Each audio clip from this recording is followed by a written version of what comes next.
നമസ്കാരം. മലയാളി വാർത്ത ഇൻസൈഡിലേക്ക് സ്വാഗതം. അധികാരം കുത്തകയാകും തോറും ദുരധികാരമായി മാറുമെന്ന കേരള സാഹിത്യ അക്കാദമി പ്രസിഡന്റും കവിയുമായ കെ സച്ചിദാനന്ദന്റെ പരാമർശം CPM-ന്റെ അടിവേരിളക്കിയതോടെ ഇദ്ദേഹത്തെ വരുന്ന നിയമസഭാ തെരഞ്ഞെടുപ്പിൽ മത്സരിപ്പിക്കാൻ കഴിയുമോ എന്ന ആഗ്രഹവുമായി കോൺഗ്രസ് രംഗത്ത്. സമീപകാലത്തൊന്നും ഒരു സാഹിത്യകാരന്റെ പ്രസ്താവന ഒരു പാർട്ടിയുടെ അടിവേർ ഇതുപോലെ ഇളക്കിയിട്ടുണ്ടാവില്ല. സച്ചിദാനന്ദൻ ലോകമാദരിക്കുന്ന ഒരു കവി മാത്രമല്ല, പിണറായി വിജയൻ സർക്കാരിന്റെ നേതൃത്വത്തിലുള്ള കേരള സാഹിത്യ അക്കാദമിയുടെ പ്രസിഡന്റ് കൂടിയാണ്. അതുകൊണ്ട് തന്നെ അദ്ദേഹം ഒരു ഇടതുപക്ഷ ബുദ്ധിജീവിയായി അറിയപ്പെടുന്നു. മലയാള മനോരമ ദിനപത്രത്തിന്റെ ഞായറാഴ്ച പതിപ്പിന് സച്ചിദാനന്ദൻ നൽകിയ അഭിമുഖമാണ് സാഹിത്യ, സാംസ്കാരിക, രാഷ്ട്രീയ മേഖലകളിൽ വൻ വിവാദത്തിന് തിരികൊളുത്തിയത്. ഒരു പരാമർശം കൊണ്ട് അത് അവസാനിക്കുമെന്ന് CPM കരുതി. എന്നാൽ സംഭവിച്ചത് മറ്റൊന്നാണ്. തുടർ ദിവസങ്ങളിൽ സച്ചിദാനന്ദൻ തന്റെ പ്രസ്താവനയിൽ ഉറച്ചു നിൽക്കുക മാത്രമല്ല, തകർത്തു മുന്നേറുകയും ചെയ്തു. തനിക്ക് നേരെയുണ്ടാകുന്ന സൈബർ ആക്രമണങ്ങളെ അദ്ദേഹം അതേ നാണയത്തിൽ തിരിച്ചടിച്ചു. അതേസമയം കേരളത്തിലെ ഏതെങ്കിലും നിയോജക മണ്ഡലത്തിൽ സ്ഥാനാർത്ഥിയാവുകയാണ് എങ്കിൽ കോൺഗ്രസ് 100 വട്ടം പിന്തുണയ്ക്കാൻ തയ്യാറാണ് എന്ന സൂചനയാണ് കോൺഗ്രസ് കമ്മിറ്റിയുടെ ഉന്നതങ്ങളിൽ നിന്നും മനസ്സിലാവുന്നത്. CPM-നെ താറടിക്കാനുള്ള തീരുമാനത്തിന് CPM-നെ മൂർച്ച കൂട്ടിയ ആയുധം ഉപയോഗിച്ച് കുത്തിമലർത്തിയതിനേക്കാൾ നല്ലതാണ് ഇത്തരം പ്രത്യാക്രമണങ്ങൾ എന്ന് പ്രതിപക്ഷ നേതാവ് VD സതീശൻ വിശ്വസിക്കുന്നു. കോൺഗ്രസ് നേതാക്കൾ സച്ചിദാനന്ദനുമായി ആശയവിനിമയം തുടങ്ങിയിട്ടുണ്ട്. തുടർഭരണവുമായി ബന്ധപ്പെട്ട പരാമർശത്തിൽ വിവാദം പുകയുന്നതിനിടയിൽ കവി സച്ചിദാനന്ദന്റെ പുതിയ ഫേസ്ബുക്ക് പോസ്റ്റും സമൂഹ മാധ്യമങ്ങളിൽ ചർച്ചയാകുന്നു. പുറത്തിറങ്ങാനിരിക്കുന്ന കൃതികളെ കുറിച്ചുള്ള പോസ്റ്റിന്റെ അവസാനം കുറച്ച് വരികളിലാണ് സച്ചിദാനന്ദൻ തന്റെ ജീവന് ഭീഷണിയുണ്ട് എന്ന സൂചന പോലും നൽകുന്നത്. പിന്നീട് ഈ ഭാഗം തിരുത്തുകയും ചെയ്തിട്ടുണ്ട്.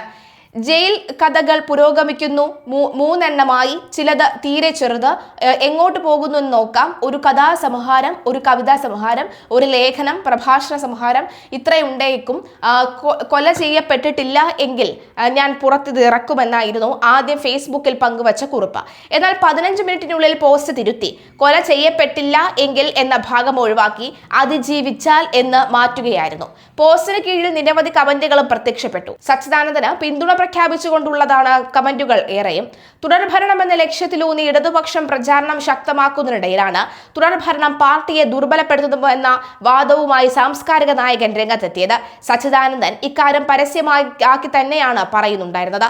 ഇത് വൻതോതിൽ ചർച്ചാ വിഷയമാവുകയും വിവാദങ്ങൾക്ക് വഴിവെക്കുകയും ചെയ്തു.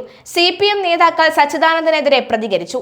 ഇതിന് പിന്നാലെയാണ് ഇപ്പോൾ ഫേസ്ബുക്കിൽ പ്രതികരണവുമായി സച്ചിദാനന്ദൻ രംഗത്ത് എത്തിയിരിക്കുന്നത്. തുടർഭരണം അപകടമെന്ന കേരള സാഹിത്യ അക്കാദമി അധ്യക്ഷൻ സച്ചിദാനന്ദന്റെ പ്രതികരണത്തിൽ ഇടത് സാംസ്കാരിക സൈബർ മേഖലയിൽ നിന്ന് കടുത്ത വിമർശനം ഉയർത്തുന്നതോടുകൂടി അദ്ദേഹത്തിന്റെ ഫേസ്ബുക്ക് കുറിപ്പാണ് വരുന്നത്. ജനാധിപത്യം സംബന്ധിച്ച് താൻ പറഞ്ഞതിന്റെ അർത്ഥതലങ്ങൾ എന്തെന്ന് മനസ്സിലാക്കാനുള്ള ശ്രമം പോലും വിഡ്ഢിസ് വർഗത്തിലിരിക്കുന്ന സൈബർ കൂട്ടങ്ങളുടെ ഭാഗത്തു നിന്ന് ഉണ്ടായില്ല എന്നാണ് അദ്ദേഹത്തിന്റെ വിമർശനം.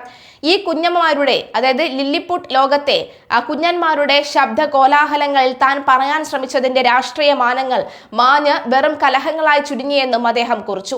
അദൃശ്യരാക്കപ്പെട്ട ദരിദ്രർ, തൊഴിലാളികൾ, കർഷകർ, മതജാതി, ലിംഗ ന്യൂനപക്ഷങ്ങൾ എന്നിവരെ ശാക്തീകരിക്കുകയെന്നതാണ് ഇന്നത്തെ കാലത്ത് മാർക്സിസം ചെയ്യേണ്ടത്. അല്ലാതെ ദരിദ്രനെ കൂടുതൽ ദരിദ്രനും പാർശ്വവൽക്കരിക്കപ്പെട്ടവരെ കൂടുതൽ പാർശ്വവൽക്കരിക്കുകയും ചെയ്യുന്ന മേലാള മധ്യവർഗ സമൂഹത്തെ സുഖിപ്പിക്കുന്ന വികസന മാതൃക സ്വീകരിക്കുകയല്ല വേണ്ടത്. തന്നെ വിമർശിക്കുന്നവർ തന്റെ രചനകളോ ജീവിതമോ അറിയാത്തവരാണ്. തൊഴിലാളികളുടെയും ആദിവാസികളുടെയും പ്രധാന സമരങ്ങളിലെ എന്റെ പങ്കാളിത്തമോ അടിയന്തരാവസ്ഥയുടെ കാലത്ത് 2 തവണ ചോദ്യം ചെയ്യപ്പെട്ടതോ അവർക്കറിയില്ല. ജീവിതത്തിൽ ഒരിക്കലും സ്ഥാനത്തിനോ പുരസ്കാരത്തിനോ വേണ്ടി കൈ നീട്ടിയിട്ടില്ല. നമ്മുടെ ഭരണഘടനാപരമായ അവകാശങ്ങളെ പോലും സംരക്ഷിക്കാൻ കഴിയാത്ത വിധം രാഷ്ട്രീയ പാർട്ടികൾ നടത്തിയ ആത്മഹത്യാരഹിതമായ ഒത്തുതീർപ്പുകൾ കണ്ടില്ല എന്നടിച്ച് അഭിപ്രായ പ്രകടനങ്ങൾ നടത്തുന്നവരെ കാണുമ്പോൾ ഇതൊക്കെയും പറയേണ്ടി വരുമെന്നും അദ്ദേഹം കുറിച്ചു. Academy vice president Ashokan Cheruvil TP വേണുഗോപാലന്റെ നാശം എന്ന കുഞ്ഞിക്കഥ പങ്കിട്ടുകൊണ്ടാണ് ഇതിനോട് പ്രതികരിച്ചത്. കഥ ഇങ്ങനെയാണ്. വീട്ടുമുറ്റത്തെ മാവ് നിറയെ കായ്ച്ചു നിൽക്കുന്നത് കണ്ട് അരിശം വന്ന കുഞ്ഞാമ്മൻ മഴുവെടുത്ത മാഞ്ചോട്ടിലേക്ക് പാഞ്ഞു. ഞങ്ങൾക്ക് പിരാന്ത എന്ന് പറഞ്ഞുകൊണ്ട് തുടങ്ങാൻ നോക്കിയ ഭാര്യയെ ഉന്തിയിട്ട് ഓടുന്നതിനിടയിൽ കുഞ്ഞാമ്മൻ കഴിഞ്ഞ കൊല്ലം അതിന്റെ അപ്പുറത്തൊക്കെ കായ്ച്ചതാ, ഇങ്ങനെ കായ്ക്കാൻ തുടങ്ങിയാൽ അഹങ്കരിച്ച് മാവ് നശിച്ചു കളയുന്ന. സച്ചിദാനന്ദൻ മാഷയെയും സാർ ടീച്ചറിനെയും പോലെയുള്ളവർ അറിഞ്ഞോ അറിയാതെയോ ഒരു ഗൂഢപദ്ധതിയുടെ ഭാഗമാവുകയാണ്. സാമാന്യ യുക്തിക്ക് നിരക്കാത്ത ഈ രാഷ്ട്രീയ കൗശലം കേരളം സ്വീകരിക്കില്ല എന്നാണ് കേരള സംഗീത നാടക അക്കാദമി സെക്രട്ടറിയായ കരുവള്ളൂർ മുരളി പ്രതികരിച്ചത്. എന്നാൽ സച്ചിദാനന്ദന്റെ വാക്കുകൾ വാക്കുകൾക്ക് മുന്നിൽ കാതുപൊത്തിപ്പിടിക്കേണ്ടതില്ല എന്ന് CPI സംസ്ഥാന സെക്രട്ടറി ബിനോയ് വിശ്വം പറയുന്നു. ഇടതുപക്ഷ പ്രസ്ഥാനങ്ങളെ പുകഴ്ത്തുന്നത് മാത്രമേ സ്വീകരിക്കൂ എന്നല്ല, വിമർശനം ഗൗരവത്തോടുകൂടി ഉൾക്കൊള്ളും. തുടർഭരണം ലഭിക്കുമ്പോൾ വരുത്തേണ്ട മാറ്റങ്ങളെല്ലാം അതിനെപ്പറ്റിയെല്ലാം ആലോചിക്കും, മാറ്റങ്ങൾ വരുത്തും. സച്ചിദാനന്ദൻ കാര്യങ്ങൾ മനസ്സിലാക്കാതെയും രാഷ്ട്രീയ പ്രശ്നങ്ങൾ വിലയിരുത്താതെയും കണ്ണുമടച്ച് നടത്തിയ പ്രസ്താവനയിൽ ശരികേടുകൾ ഉണ്ടെന്ന് മന്ത്രി വി ശിവൻകുട്ടി പറഞ്ഞു. LDF പ്രവർത്തകരും അനുഭാവികളും ജനാധിപത്യ വിശ്വാസികളും എല്ലാം തുടർഭരണത്തിനായി ശക്തമായി പ്രവർത്തിച്ചുകൊണ്ടിരിക്കുകയാണ്. ഒട്ടേറെ ജനക്ഷേമ പ്രവർത്തനങ്ങൾ നടപ്പാക്കിയ ഇടതുമുന്നണിക്ക് ജനങ്ങളോട് വോട്ട് ചോദിക്കാൻ അവകാശമുണ്ടെന്നും അദ്ദേഹം പറഞ്ഞു.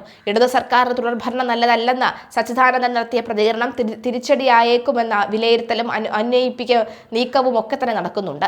സാഹിത്യ അക്കാദമി ജില്ലാ സെക്രട്ടറി KV അബ്ദുൽ ഖാദറും സാഹിത്യ അക്കാദമി ഉപാധ്യക്ഷൻ പുരോഗമന കലാസാഹിത്യ സംഘം നേതാവുമായ അശോകൻ ചെരുവിലുമാണ് വട്ടൂകരയിലെ സച്ചിദാനന്ദ അപ്പാർട്ട്മെന്റായ ബോധിയിലെത്തിയത്.